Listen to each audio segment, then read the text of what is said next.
The molecular machinery that we're making is inspired by biological machines that work in the cell. And perhaps we'll one day be able to make systems that are just as sophisticated and can do similar tasks, and so could really correspond to being an artificial form of life.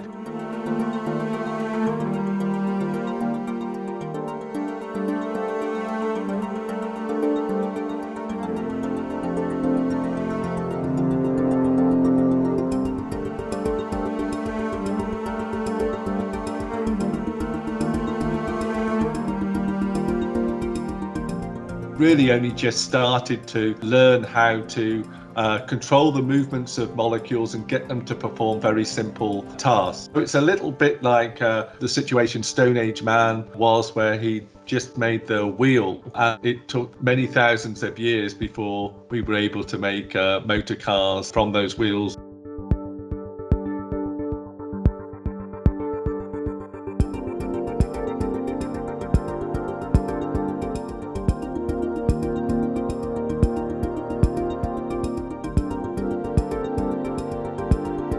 We actually discovered just by accident some simple chemical processes where we could interlock molecular rings together. This was extremely exciting for us because it was a very rare example of having molecular rings linked together.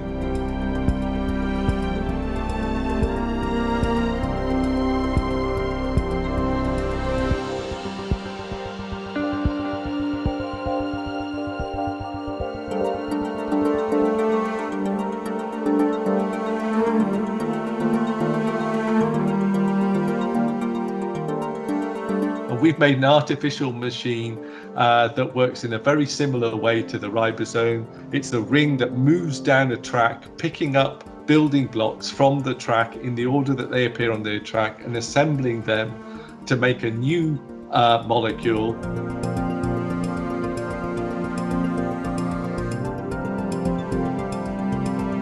Science is all about building progressive complexity, starting with very simple systems, learning how the tools work, and then using those to build ever more complicated structures.